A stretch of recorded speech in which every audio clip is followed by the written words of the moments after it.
You have two computers on, so. Okay, good afternoon, everyone.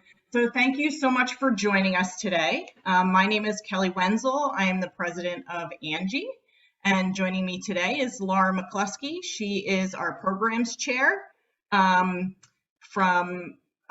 from Angie. And we are excited that you are with us for today's workshop, Eco-Anxiety, Feeling Our Feelings into Action, as part of Angie's 37th Annual Winter Conference. Again, a special thank you to our conference sponsors, PSE&G, New Jersey Natural Gas, and our anonymous donor, who is a friend of science and environmental education in New Jersey, and also to BASF and Grounds for Sculpture for sponsoring our field experiences.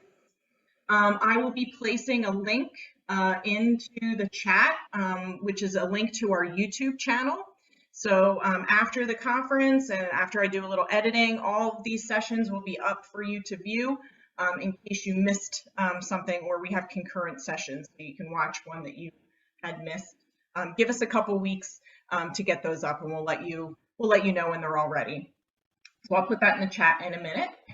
Just a few reminders for the session.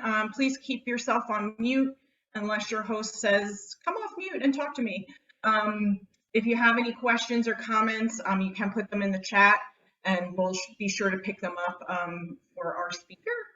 And then I'm sure there'll be time for questions at the end, and I will let our speaker, Rachel Dawn Davis, sort of figure that out, how she wants to handle that at the end. So your presenter is Rachel Dawn Davis, who is a public policy and justice organizer with Water Spirit. And for the workshop today, we'll be examining the loss of an imagined future, notably something 75% of young people grapple with day to day. For a recent study at The Lancet, mental health is paramount for environmental education communities. Learn about coping tools, regulating our exposures to known triggers, and focusing on gratitude, attention, and savoring. And welcome, Rachel. And Laura, if you can unshare so Rachel can introduce herself and get started. Excellent. Thank you so much. Thank you, Laura. Okay. Did that come off? Yep. Can everyone hear me? Yes. Yep. Awesome. Thank you so much. And you're going to be sharing the slides. Yes, cool. Okay, so as you're getting the slides up and running, thank you again, Angie, for having me. My name is Rachel Dawn Davis, as was shared, and for the last year and a half, and now still, I am the public policy and justice organizer with Water Spirit.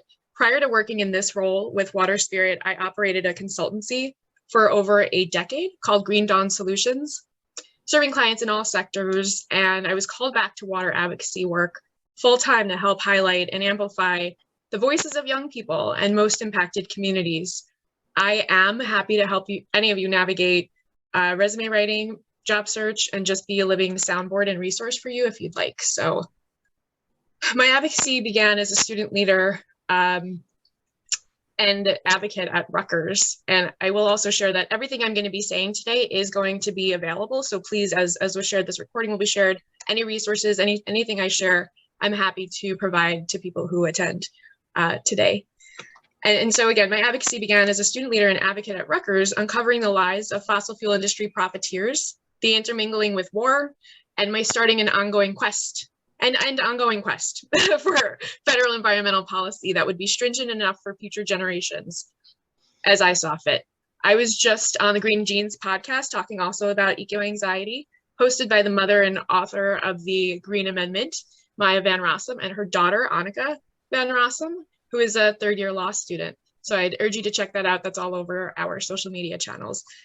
And I'd like to give a shout out to the New Jersey Green Amendment leaders who are hosting an event tomorrow, who will be speaking about this great amendment and educating everybody as to what actions you can take. And that's part of Water Spirit's policy agenda. So again, thank you to Angie for having them and me. Today, I will explain what eco-anxiety is and how it can manifest in our lives.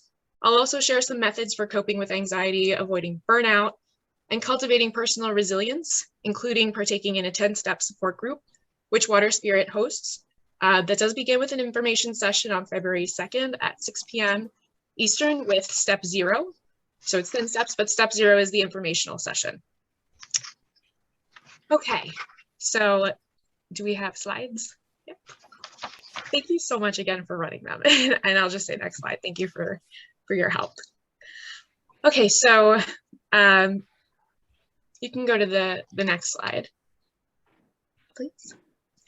Water Spirit is a nonprofit spiritual ecology center and ministry of the Sisters of St. Joseph of Peace, located on unceded Lenni Lenape land in Rumson, New Jersey. I want to take a moment to acknowledge the land that we occupy, including this link to the Lenape Center, which again will be shared. Water Spirit is located on the homeland of the Navesink, Lenni Lenape on the peninsula named Narumsunk.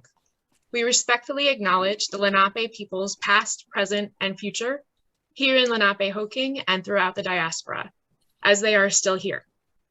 We offer our care and gratitude for Lenape-Hoking, as well as our commitment to establish right relations with these lands and waters. And with that, let's take a couple deep breaths. It's a heavy topic we're getting into, so. Okay, next slide. Okay, I'm offering a trigger warning because we are going to be going into a little bit of the problem. And so just for people to be aware, if you'd like to turn away, if the imagery might cause you to feel something that you don't want to feel. So just to share, I was raised second generation in Teaneck, New Jersey, and I've studied economics, sustainability management, and practiced horizontal leadership throughout my student and professional career. Being so close to pollution-laden communities, studying ongoing data about the realities of climate impacts, cumulatively, and bearing witness of all sorts, as we all are, as the climate changes, it takes a toll on all of our bodies. And on a personal note, the tools I've picked up from Good Grief Network and Water Spirit continue to help me stay engaged in this work and be of most use at this time as an activist, as a community builder, as a mother, as a friend, as a human, and as a water protector. And I'm highlighting this book, We Are Water Protectors by Carol Lindstrom and illustrated by Michaela Goad, the first Indigenous Caldecott winner. It's a great book. It's in my office. I highly recommend it. We read it often. Next slide.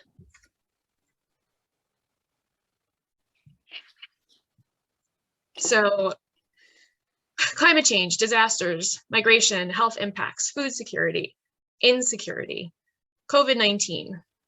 And I'm going to share some thoughts as we think about these impacts and how they're impacting everyone in the human race. Although it is difficult to identify climate change as the causal factor in a complex sequence of events affecting migration, a common prediction is that 200 million people will be displaced due to climate change by 2050. Reach into your own eco-memories to witness the change around you. Think about, for a moment, what has changed? How have you and your neighbors been impacted? Disproportionate impacts on overburdened communities are the reality. Different humans are experiencing climate change differently, unfortunately. So next slide.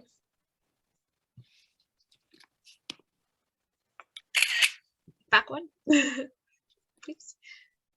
And I will say that, fossil fuel bailouts in the pandemic are not going to help emissions. And so, we're really focusing on the advocacy and the action piece of this as well as studying this problem. But juxtaposed here, we have to look at this to understand what we're facing so that we can come together around solutions. This is the New Jersey, a map of the sea level rise that we know is coming, and the New Jersey Superfund sites. And I just want to share that as we focus on the overlap of climate-related crises and frontline, underfunded, and underserved communities' cumulative health impacts, both physical and mental. They are ongoing. Suicide prevention is a need right now, and more mental health support professionals should become knowledgeable about ways to cope with anxiety, and certainly not brush it aside flippantly. I work in part to help advocate for 100% renewable energy, sourced energy projects, and upgrades and a transition in vulnerable communities to lift up the idea of cumulative benefits for such forward-thinking investments, as they are great investments. Next slide, please. We're going to talk about the overlapping impacts, which, stress is an overarching impact of this. And so, taken all together, the cumulative stresses that we feel are real, and they do have an effect on our bodies. that we really should be addressing. So again, I will share some information. Major acute mental health impacts include increases in trauma, shock, post-traumatic stress injury, compounded stress, anxiety, substance abuse, and depression. Climate change-induced weather, it also increases damaged food and water resources, as we're seeing right now, and polluted air impact human and mental health. And this is ongoing, obviously, for communities that have been underserved this entire time. But major chronic mental health impacts include higher rates of aggression and violence, more mental health emergencies, an increased sense of helplessness, hopelessness, or fatalism, and intense feelings of loss. Again, the real opportunity is for the community to come together around this and support through solutions. And next slide, please. Oh, actually, back one, sorry. We're gonna stay on this back slide. And so I just wanted to highlight specifically that children living in households that earned less than $20,000 annually experience feelings of sadness, depression, fear, or nervousness following Superstorm Sandy. And so I just want to again highlight the impacts in our state as we feel them. Okay, next slide. I'm going to go through these with everyone because I'm not sure where everybody is with respect to your understanding of this term, eco-anxiety, which was the term I had to see to sort of understand what I was feeling personally, the deep sadness that I have felt. So it's defined as chronic fear of environmental doom by the American Psychological Association, the generalized sense that ecological foundations of existence are in the process of collapse, climate anxiety, eco-grief, eco-depression, eco-trauma, solastalgia, which, similar to nostalgia, but nostalgia is where you're longing for the place where you already still are, where you're residing. It's not that you've gone away, it's that you're mourning the place that you live in.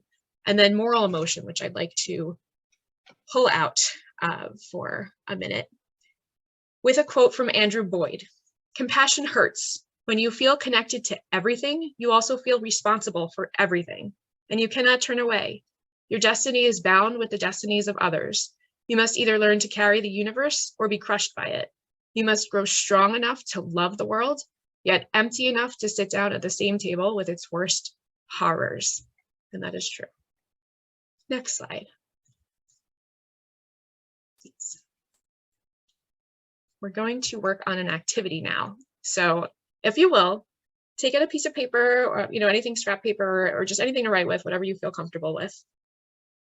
And this is going to help us think about how we feel when we hear the phrase climate change.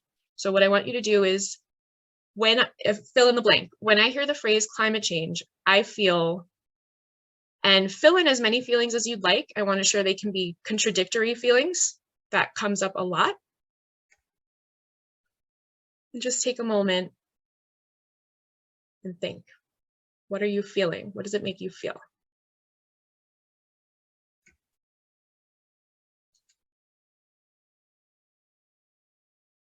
And I would encourage very granular emotions if that resonates with you.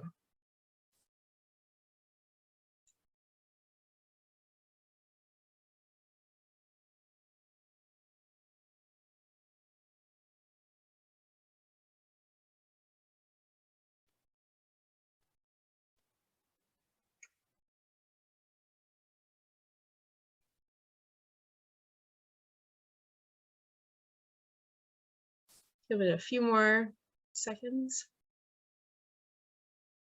And again, you can take this and do this for an extended period of time and repeat as necessary. But I will ask, if anyone is so moved, would anyone like to share anything that came up for you? No pressure at all, but I just figured I'd open the floor since we have such a big room.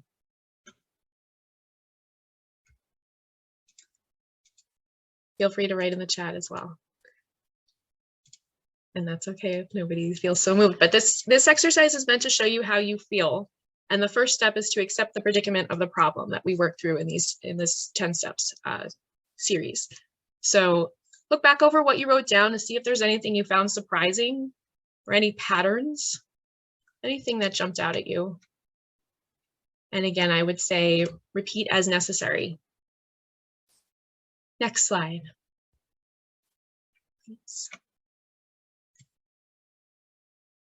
Okay, so I'm going to share a little bit of background about Water Spirit. I was part of an eco-anxiety support group that was hosted by Water Spirit. Eco-grief was certainly brought on by Superstorm Sandy, and Water Spirit's executive director concurrently learned about the term in graduate school. So when she came in to take over as executive director, she immediately felt the eco-anxiety, eco-grief that we all feel for this loss of place, specifically for Water Spirit's loss of the physical structure, the Stella Maris Retreat Center, which was beloved and held, held seasonal and contemplative celebrations for over 20 years. So it's a hard thing, but it's something that even people who've just experienced Sandy maybe didn't experience the worst of it. We still think about it. We still talk about it. It's still something very, very prevalent. And she picked up on that. And so I'm so grateful that she did. And so aptly so she did, because the Water Spirit's been offering now over 10 of these has gone through these sessions. And so I will share, I'm not going to share it now, but there is a video from Reuters back in 2019 that showcases more about what the group was then pre-pandemic. I went through January of 2020. And so it became a virtual by virtue of the pandemic happening and everything closing down. So I find that the activities of seasonal celebrations were so moving to me. So I was drawn to Water Spirit for that reason. So for that reason, I sort of trusted them to say, to trust that there was going to be something worthwhile here. And so empowering action, it said, is the antidote to these horrific, overwhelming emotions. That's a quote from Lise Van Susteren, a psychiatrist who has written extensively on the mental health consequences of climate change. So I will say also, with respect to the video, while activism is a great way to sort of counteract the feelings of anxiety, burnout activism is not for everyone, and it might be for some, and that's a good thing for people to do. It's not good for everybody. So I want to echo this quote from Carolyn Hickman, who's a psychiatrist, which says, "It is unhelpful when people say that activism is the cure for eco-anxiety." As a previous burnout activist, I will say that the spiritual connection and the contemplative breaks have specifically helped me quite a bit. Next slide, please. And also we are offering this group, as I shared, starting up this session in February 2nd with the information session of Step 0. We do offer sessions ongoing, as Maya pointed out on the Green Jeans podcast. So if you can't pick it up now, feel free. There will be another opportunity in the fall, and there are opportunities all over the world, wherever you are, wherever you're listening to this, through Good Grief Network, other facilitators other than ourselves, although we are based in New Jersey and here and offering these things virtually. And we have members from participants from all over the world in these 6 p.m. Eastern meetings. Good Grief Network provides a social and emotional support space for people who feel overwhelmed about the state of the world. And I do want to read what the mission sort of and background of what these meetings is from their website. They create brave and grounded spaces where people can collectively metabolize their heavy feelings. This is not therapy. It's a community. It's a brave container where people can feel without judgment. And this is really helpful. That's been very helpful for me. I know it's been helpful for others in addition to therapy. And then I do want to say that 10 Steps meetings also provide fertile ground for emergent and innovative visioning, especially because this is an education conference. As we connect with community, share vulnerability, and process our heavy emotions, we are able to envision new paradigms, access our unique gifts, and reorient our lives toward action at a time when action is essential. So there also have been featured the founders of Good Grief Network on Water Spirit's YouTube channel. So I'd recommend that you check out our talk with them on our YouTube channel. Next slide, please.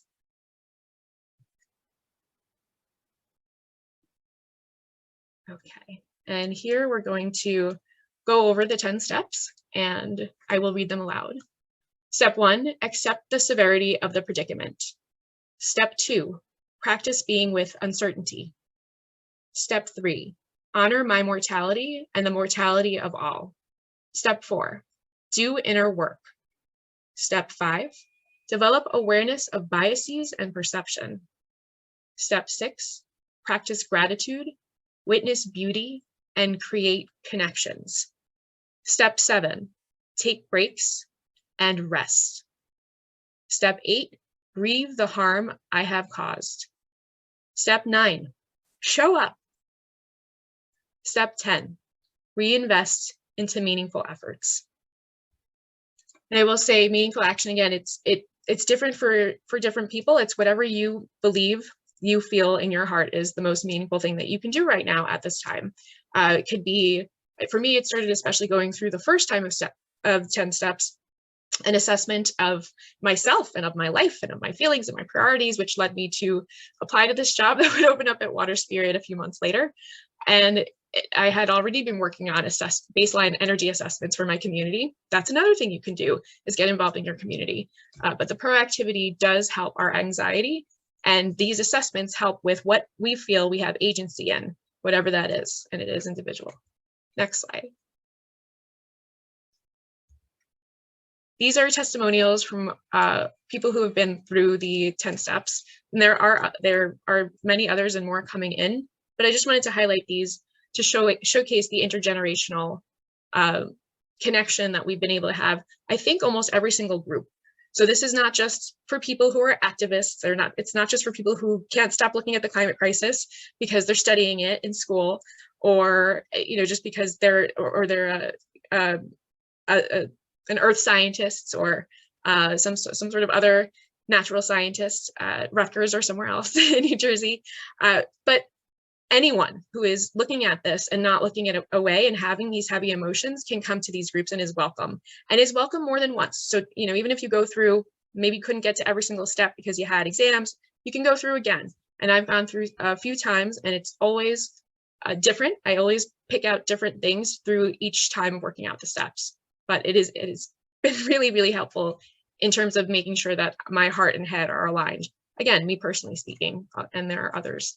As you see from these testimonials and many more people have come through since we've amassed these. Next slide, please. And there are several coping strategies that, again, certain things work for certain people.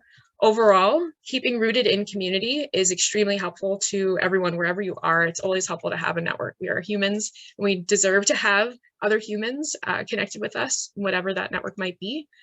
For me personally, I needed to have that spiritual connection to get back to nature after fully experiencing eco grief, which was, as I mentioned, a very, very deep sadness I couldn't come out of until I had really words for it and felt heard with respect to those feelings. And then and only then could I really feel the joy that is offered still by the nature that is still here. I'm going to share some information from a study. Studies have shown that having a spiritual practice tends to boost an individual's well-being and can be an important coping resource.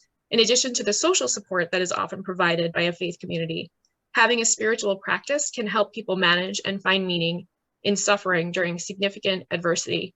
That's from Ramsey and Manderson, 2011. I will echo again, Water Spirit's non-denominational. I grew up in the Reformed Jewish faith. But just with respect to nature, I've always just revered nature. And so we had been coming together and meditating. It's something that Water Spirit offers weekly, usually in person. And I have had such just tremendous gifts from that community that I've been able to just partake in very this short time. But again, this spiritual connection is something that is important and something that we can offer each other, whether in person or virtually. That meditation I mentioned is offered also. It's on our YouTube for the last year. You can check it. It's free anytime, but every Tuesday, 12:15 p.m. Eastern. And I will share, we need hope, practicing critical hope. I wanted to share this quote from Rebecca Solnit. It's important to say what hope is not. It is not the belief that everything was or is or will be fine. The evidence is all around of tremendous suffering and tremendous destruction. The hope I'm interested in is about broad perspectives with specific possibilities, ones that invite or demand that we act. It's also not a sunny, everything is getting better narrative, though it may be a counter to the everything is getting worse narrative. You could call it an account of complexities and uncertainties with openings. Critical thinking without hope is cynicism, but hope without critical thinking is naivete. The Bulgarian writer Maria Popova recently remarked, and Patrice Cullors, one of the founders of Black Lives Matter, early on described the movement's mission as to provide hope and inspiration for collective action, to build collective power, to achieve collective transformation, rooted in grief and rage, but pointed towards vision and dreams. It is a statement that acknowledges that grief and hope can coexist. And I will also share some tips. Reduce your exposure to known triggers. If news is a trigger for you, turn it off. That's something that I immediately saw going through the first round. I have cut my social media intake. I've been off Facebook for many years, thankfully. But beyond that, there's more that we can pull away at and become more connected with, humanity, frankly, and nature, which is humans are part of nature. Next slide, please. Okay, and like I said, another thing to do with respect to being rooted in your own strengths is to regularly self-reflect and recharge. Telling yourself new stories is extremely powerful. I've done a lot of work with veterans over the years, so I had already known about the power in neuroplasticity and actually making new memories and telling yourself positive things. And I will share, because I have this mushroom image up, and I'm so fascinated by the mycelial network, and I believe that humans can learn a lot from them. Again, from Rebecca Solnit. From Hope in the Dark, she suggests a down-to-earth metaphor for affecting social change. Mushroomed. After a rain, mushrooms appear on the surface of the earth as if from nowhere. Many do so from a sometimes vast underground fungus that remains invisible and largely unknown. What we call mushrooms, mycologists call the fruiting body of the larger, less visible fungus. Uprisings and revolutions are often considered to be spontaneous, but less visible long-term organizing and groundwork, or underground work, often laid the foundation. In other words, an invisible network built by countless small movements and connections can result in the blooming of mushrooms of social change. After the rains of injustice have fallen, we can create strong life. That's my hope. And another tip is, having detachment from the results of your actions. I'm just going to share one example of whether or not the New Jersey state pension moves to be invested in renewable energy. Whether they decide to do that or not is not my part. My part is to help be in and assist in steering such a quest toward that goal. And next slide, please. So some things just specifically for these buckets of people to take away. If you're a mental health professional and you're looking at this, a great action to take is to become eco-literate. If you're a policymaker, we suggest you include mental health in resilience planning and environmental policies. And then of course, for educators and students tuning in today or later, pick up the tools to use and apply them. One such thing being meditation for yourself, and another, advocacy with respect to the New Jersey Green Amendment was one example that I listed here on the slide. But those are just a couple examples, and again, it's what works for you. Next slide. These are additional resources. I'm sharing, highlighted the Field Guide to Climate Anxiety by Sarah Jaquette Ray. It's a really great first entree into this topic. If you're interested, and I would highly recommend that. I'm also highlighting the Climate Psychiatry Alliance and Climate Psychology Alliance, especially for people who feel that they need this specific help. So please check those resources out right away. You can Google them, or again, we'll have these resources linked to you after this presentation.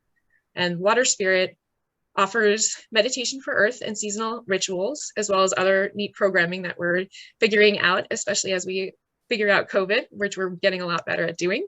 And I'm sharing a community advocacy team bi-monthly meetings that I will be running. We'll be having a specific activity, specific task with respect to the campaigns that we're working on, and also offer, whatever your community or whoever attends, whatever their community is interested in, or whatever change they're interested in making, it'll be a space where we can support you through that. Next slide. That's it. I just want to offer that a visualization just practice for the group, as we just had this very heavy topic. So I want to do another breath exercise, and just really short of breathing in and breathing out, but with a little bit of guidance and a little bit of visualization. So if you could close your eyes, get grounded, sitting or standing. And this is going to be focusing on rooting in the earth. You're going to be visualizing that the sun is going to be coming in through the crown of your head. So take a breath first for focus.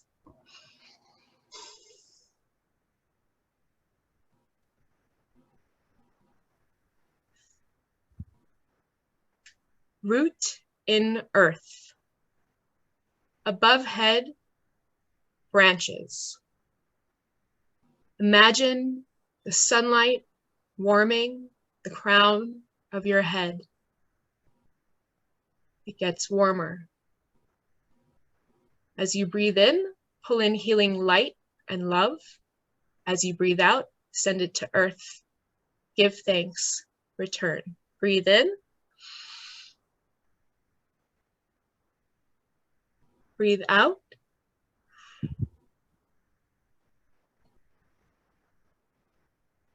Breathe in. Breathe out. Send it to earth. Give thanks and return. Whether religious or artistic, a playful thought experiment, or a serious attempt to be true to one's values in the face of state violence, prefigurative engagement allows us to experience for ourselves and demonstrate to others that another world is necessary, possible, and maybe even beautiful. Another one by Andrew Boyd. That's it. Thank you. And I'm opening the floor for questions and answers. You can get in touch with us, of course. Okay, thank you very much, Rachel. Yeah, that was wonderful and very, very important. If anyone has a question, you can either unmute or you can do a hand raise. I'm watching the screens. If you are asking a question, you can speak so I can hear you. Any questions, or how about comments? How about compliments? Okay, we'll start with Tina. So unmute, there you go. Yeah, can you hear me? Yeah. So thank you, Rachel. It was, you know, you can do this stuff alone and maybe make it a daily practice, but there is something about doing it in a group that I think is, you know, has its own power, even in a group of strangers, since, you know, I maybe know one or two people in this group, because I think that, you know, the power is in community, in collective action. And so, yeah, even just doing that like final meditation, that final guided meditation was really lovely. And, you know, really makes me want to be in a regular group. So I probably will come to the 10-week session, and, you know, whatever comes from that is. And I just want to say that although I have lots of friends who I could do this with, who, you know, are scared. I mean, we're older, but we're scared, not only for our own experience, but for the younger generations. But I do think about doing it in my organizations, because I think that it is really lost on a lot of people that are very active, and I am active, about taking a moment and incorporating this kind of practice into your regular, I have, you know, every 2-week meetings or whatever it is. And it makes me think about how to approach the groups to suggest this, and, you know, maybe there will be an openness. So thank you. Thank you. Nice. Thank you, Tina. I really appreciate that. And I highly recommend you do that. I think that it does make a difference. It certainly calmed me down, didn't it?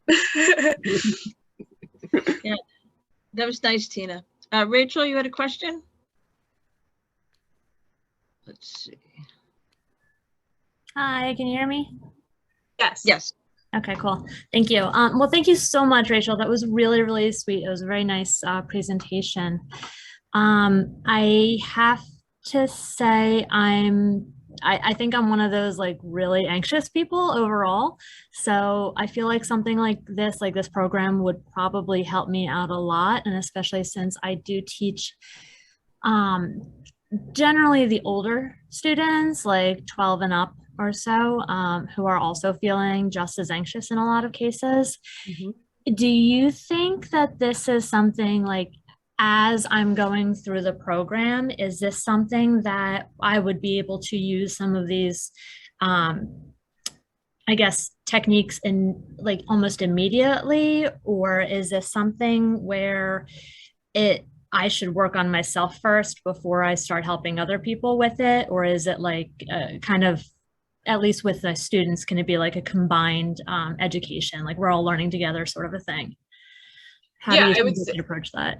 Yeah, I really appreciate that question. And I appreciate what you're saying as somebody who also obviously experiences anxiety and is trying to work with students to practically apply solutions through advocacy and actually, moving policy forward in that way.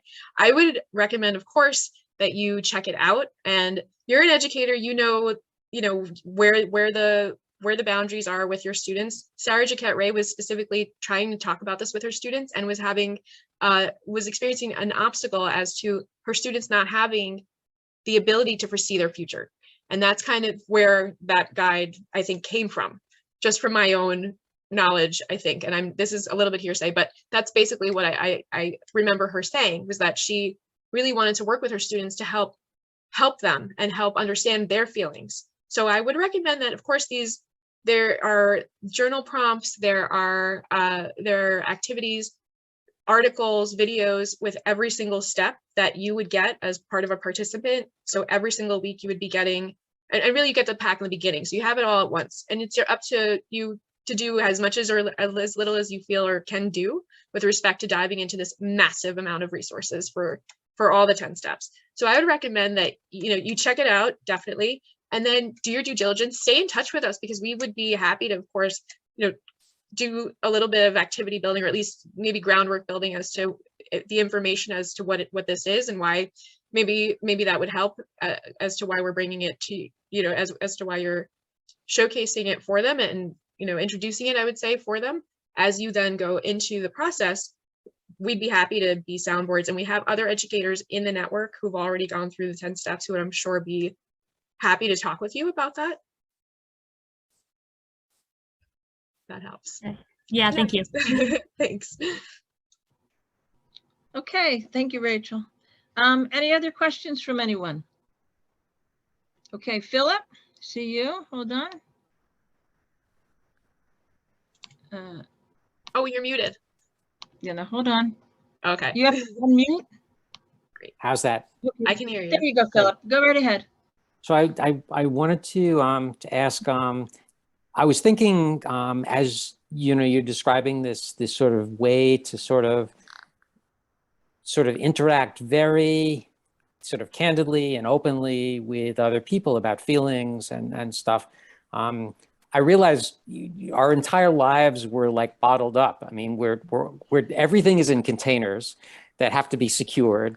We're running around in winter coats and stuff, and we don't really feel comfortable being vulnerable, and letting out our feelings. But I particularly for young people too. I mean, I remember as a kid having all kinds of feelings that didn't really have a mechanism for expression and sharing.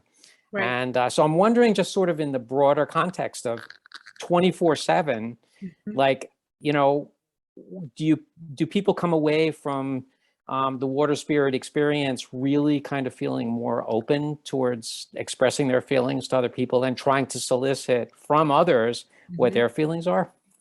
To be honest, yes, from what I've seen. And it's Water Spirit hosting Good Grief Network's 10 Steps group, while Water Spirit is a facilitator. I just want to make sure to give credit where credit is due. The process does do miraculous things for people. Again, as much as you're willing to do, I will say myself, I have had for the last 10 years inside of me something that I wanted to say to the Delaware River Basin Commission. I finally got the gumption to say it. What was it, a week ago, 2 weeks ago, Tina? And I didn't cry. And it was hard. But this is the type, and this is, again, this is 10 years. And I remember feeling that eco anxiety and that eco grief when, and I've talked about this many times before, when the trees were cut for a pipeline where I went to sleepaway camp. It was the worst feeling I've ever felt. And it felt, and I shared this in the Green Jeans podcast, I had just had a C-section, but it felt like I was cut in half. And it was me, you know, I was part of the trees, and we are part of nature. And something that, again, just the idea that we are part of this, that we're doing this to ourselves, but we don't want to be doing this. And there are so many other people who are like us. Again, this community is the key piece of it. I think, and I shared this on the Green Jeans podcast, somebody doing it by themselves alone first is really sad. It's not the right way. I don't think. The point is to be able to have this brave space where you can be with these people and be vulnerable, so that when you are alone, when the 10 steps end, yes, you can do them again, but when they end and you come across that, 6 o'clock meeting that's not happening, what are you doing for yourself? How are you checking in with yourself? So for me personally, and I've talked about this on Water Spirit's YouTube channel, my first video, my introduction to the community, is that I finally started to take on therapy as a result of this personally. And so that had tremendous benefits for myself as well as everyone around me, including my family. But really why I sought the 10 steps was because I'm a mom, and I talked about this, I've talked about this ad nauseum, but I wanted to be strong enough to be able to handle this because I know so much about what is going to come. And I was nervous about, I was reluctant to have children. I talk about that too, but I have them. And now my eldest is 9.5, my youngest is 5.5. And I have so much love, and we have to do this together. But they don't, I think, with respect to maternity, there should be a push on not just getting your physical body ready, right? I did a 300-mile bike ride, but your mind ready. And specifically with respect to climate today, children are going to benefit from this. My kids, we say all the time, you're given freedom to be feeling your feelings, say it loud, say it proud. And it's just, what is it called? When you flip something that intergenerationally had happened before, you take that away, you break the cycle. That's what it is. So we were breaking the cycle in this way, I hope. And there are parents coming out of these groups. And I know that Good Grief Network is studying them, but there is a different need for children today. And there's no hiding from it. It's everywhere, wherever we are, the storms, the funky weather, the emissions, the environmental racism. So we have to look at it head on. We have to feel how sad and horrible it is so that we can, again, take breaks and have joy, which is something that I have always struggled with. And now I'm doing. So I can only speak for myself, like I said, but there are definitely anecdotes and people who've come out with these abilities to be more vulnerable. It's what we need. I think it's what, frankly, policy needs, is people to be more authentically themselves. But did you have a question too? I feel like someone else may have had a question. Was there someone else with a question? I was just going to say that, like anything, this is for all of us, but related to the question about working with youth too, it takes practice for all of these things. And I'm guessing, Rachel, that's sort of part of your 10-step process as well, right? We're never going to get it right on the first try. And especially with youth and working with youth for a really long time, I find that when you're asking, especially middle school, high school aged kids, or like upper elementary, middle school, to be a little bit vulnerable, it takes trust, and it takes practice for them as well as for us. So I would say, I have not gone through the program, but it sounds fantastic. But that I personally would go through the whole thing myself to digest it and really say, all right, what is this about? And then, when you start the process with youth, understanding that it's going to be a process, right? Just like it was for yourself. So It's not, this is, it seems like it's not going to be like a make and take, right? Like I can just like pick up a kit and take it and do it. because it's work. And so it's one of those things you start in September with little nuggets, and you're going to have to work the whole kind of school year through to do that. So that's what it seems to me, right? Absolutely. Absolutely. And we have seasonal celebrations to mark those markers. And I will say, absolutely, even myself, and specifically, as you pointed out, meditation. Sometimes I meditate and I feel like I am not doing it right. But the point is, and I'm tricking my brain and it's working. It's the practice. I did it. I meditated. That was the practice. And so you hit the nail on the head. It is all about practice. Absolutely. Right. And that's, Blair says in the chat, that's part of why the 10-week structure is so helpful.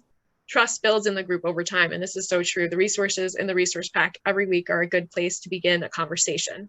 And so that is, we're all going through whatever we're all going through. We have, all of us, we're going through losses, sickness, different things that we're juggling as this is happening. So it's really it's nice to show up. That step 9 is really important, even just coming. So I hope that you will come to step 0 if you're interested, and certainly check out Water Spirit.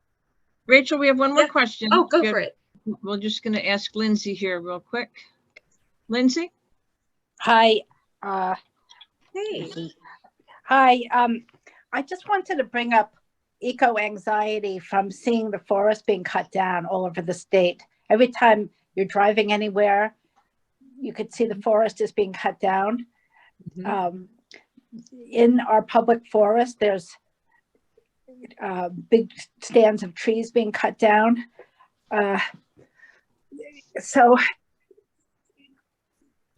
what about trying to deal with stuff like that locally? I don't really hear anybody talk about it. Everybody feels miserable and tries to avert their eyes when they see what's going on. But is Water Sprout sort of addressing that at all? I know. I mean, this is a major issue for me. Where I hear you, and I don't know if you're referring to those mother trees that are being cut down in New York, but we definitely have friends in New York who are working on those fights specifically very close up.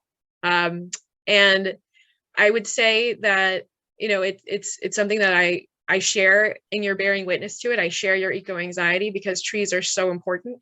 And I will say that Water Spirit is advocating for trees with respect to stormwater management and the extreme long-term benefits of this great investment of trees that appreciates over time, whereas so many others with respect to green infrastructure don't, or are manufactured from other things.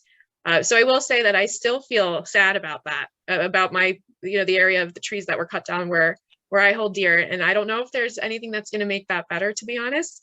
But I think that continuing to be putting ourselves in the know about what's going on, to the extent that we can prevent, let's do it. And to the extent that we can showcase what we should have prevented, let's work on that. And I'd love to talk with you more about that.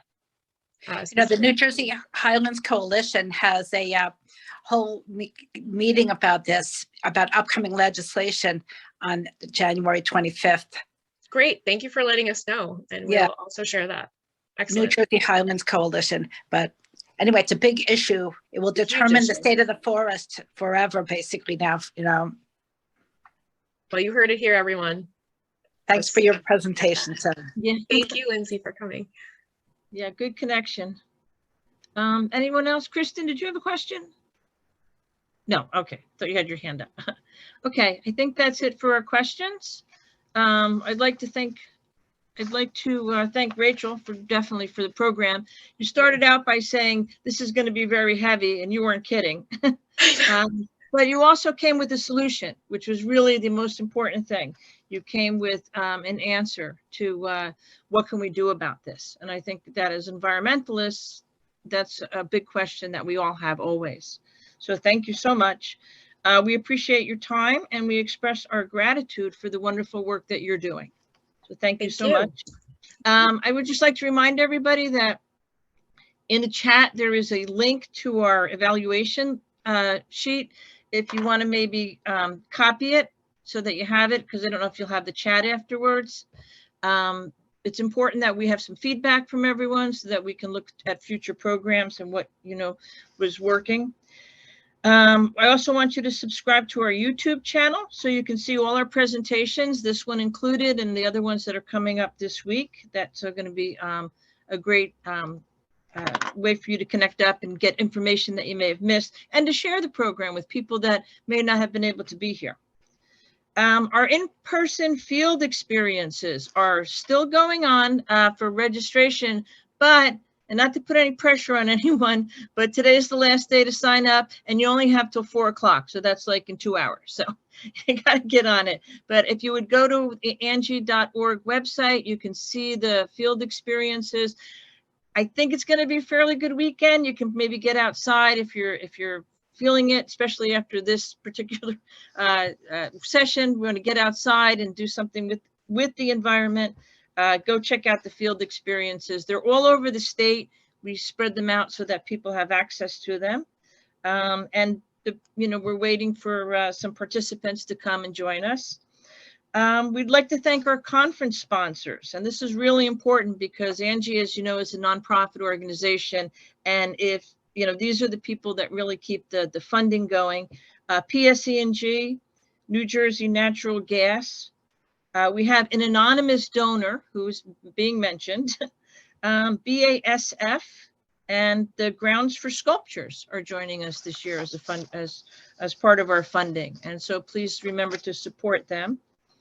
We'd like to thank you, our audience, for everyone for participating and being here, and we hope you'll join us on our other sessions this week. We're proud to have you here as our 37th annual winter conference for Angie, and for everyone, keep up the good work in the environment.